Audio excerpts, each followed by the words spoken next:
Sostenemos que la persona que ha leído muchos de esos distintos relatos acerca de un determinado país, pese a las contradicciones de los narradores, tendrá una idea más amplia acerca de determinada comarca y de sus habitantes, que la persona que haya estudiado solamente una historia en la que se hubieran puesto de acuerdo todos los autores o hubiera sido aceptada por ellos. Asimismo, las diferentes versiones de los visitantes del mundo del deseo son de valor, porque dan una visión más amplia y completa que si todos hubieran visto las cosas de allí desde un mismo ángulo. En este mundo, la materia y la fuerza son muy distintas. La característica más grande aquí de la materia es la inercia, es decir, la tendencia a permanecer inmóvil hasta que es accionada por una fuerza que la ponga en movimiento. En el mundo del deseo, por el contrario, la fuerza y la materia son casi indistinguibles la una de la otra.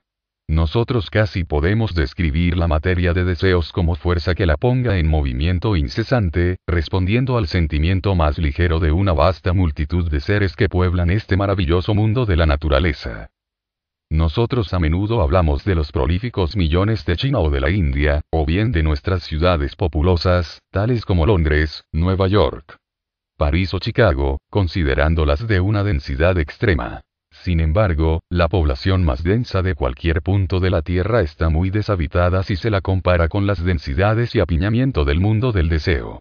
Pero en él no se siente ninguna molestia por ninguno de los habitantes, porque mientras aquí, en nuestro mundo, dos cosas no pueden ocupar a la vez el mismo espacio, allí es muy diferente.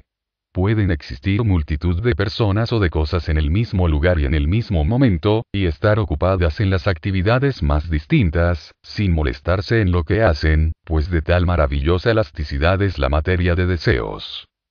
Como una ilustración, podemos mencionar un caso en el que el autor, mientras asistía a un servicio religioso, percibió claramente en el altar ciertos seres interesados en facilitar tal servicio y trabajando para conseguir tal fin.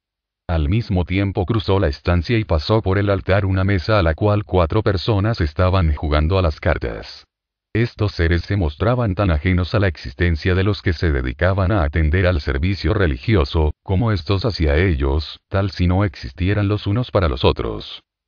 El mundo del deseo es el hogar de aquellos que han muerto y viven en él durante algún tiempo después de aquel acaecimiento, y nosotros podemos decir, en relación con lo anterior, que los así llamados muertos están muy a menudo durante un largo periodo de tiempo entre sus amigos que viven aún.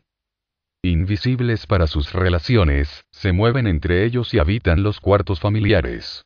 Al principio se muestran inconscientes de la situación en que se encuentran, es decir, no conciben que 2 personas puedan estar al mismo tiempo en el mismo lugar, que cuando se sienta a la mesa un ser querido viviente pueda dirigirse a la silla supuestamente vacía y sentarse. La persona que nosotros erróneamente llamamos muerta abandonará el asiento velozmente, para evitar que se sienten encima de ella, aplastándola. Pero bien pronto aprende que aunque se sienten sobre ella no se le produce la menor molestia y que puede permanecer en esa silla sin importarle el hecho de que un pariente en ese preciso instante la ocupe. En las regiones inferiores del mundo del deseo puede verse el cuerpo completo de cada ser, pero en las superiores solo parece que existen las cabezas. Rafael, que al igual que otras muchas personas en la Edad Media estaba dotado de la facultad que llamamos segunda vista, nos ilustró al respecto con su Madonna de la Sixtina, que ahora está en el Museo de Arte de Dresden, cuadro en el que la Virgen y el Niño Cristo se hallan representados como flotando en una atmósfera dorada y rodeados de una hueste de cabezas de genios, cosas que el investigador ocultista sabe que están de acuerdo con la realidad.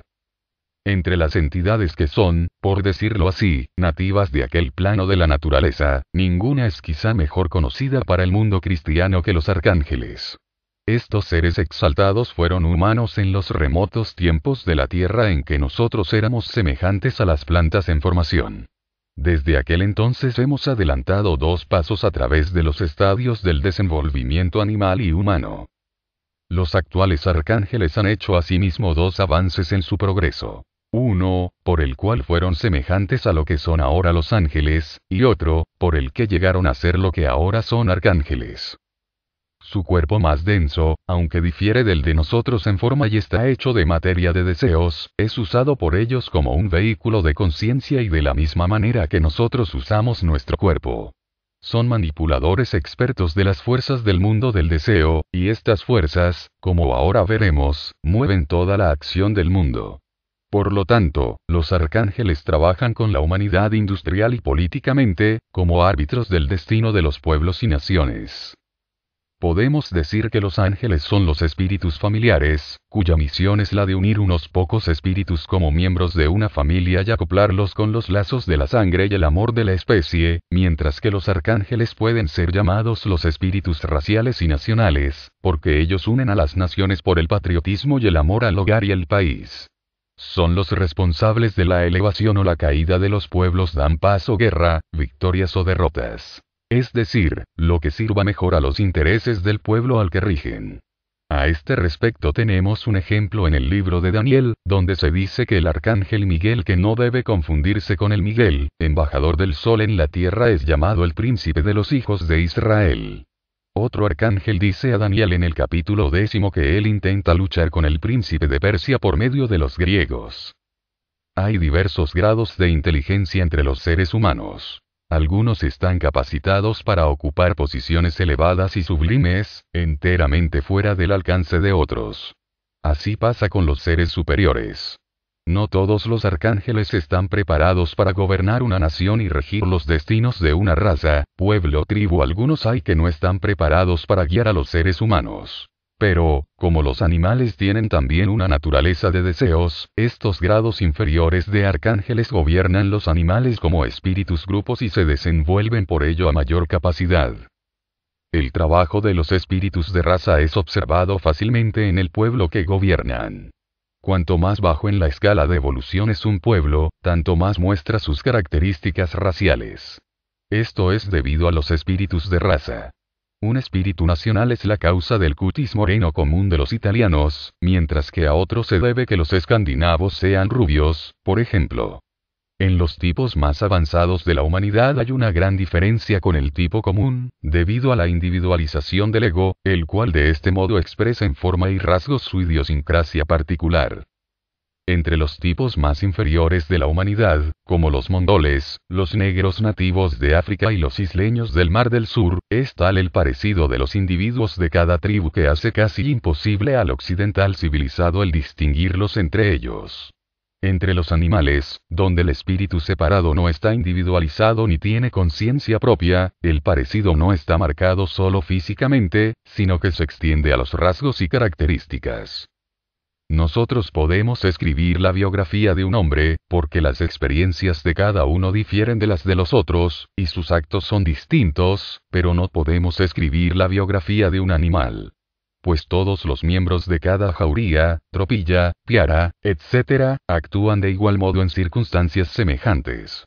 Si deseamos conocer la actuación de Eduardo VII, no nos servirá de nada recurrir a la que tuvieron el príncipe consorte, su padre, o Jorge V., su hijo, puesto que son diferentes. Con objeto de saber qué clase de hombre fue, tendremos que estudiar su propia vida. Si, por otra parte, deseamos conocer las características de los castores, podemos observar un individuo de la tribu, y cuando hayamos estudiado su idiosincrasia, conoceremos los rasgos de la especie total de los castores. Lo que llamamos instintos son en realidad los dictados de los espíritus grupos que gobiernan los miembros separados de cada especie telepáticamente, por así decirlo. Los antiguos egipcios conocían de estos espíritus grupo animales y dibujaron a muchos de ellos del modo más tosco, en los muros de los templos y en las tumbas. Tales figuras, con un cuerpo humano y una cabeza animal, viven realmente en el mundo del deseo. Puede hablarse con ellos, y se comprobará que tienen más inteligencia que el término medio del ser humano. Este acerto nos brinda otras peculiaridades de las condiciones del mundo del deseo con respecto al lenguaje. Aquí en nuestro mundo el habla humana está tan diversificada que hay países donde las personas que en ellos viven, cuando están alejadas entre sí a veces unos pocos kilómetros, hablan dialectos tan diferentes que no se pueden entender los unos a los otros sino con mucha dificultad, y muchas naciones tienen su propio lenguaje oficial, que varía totalmente del habla de los demás pueblos.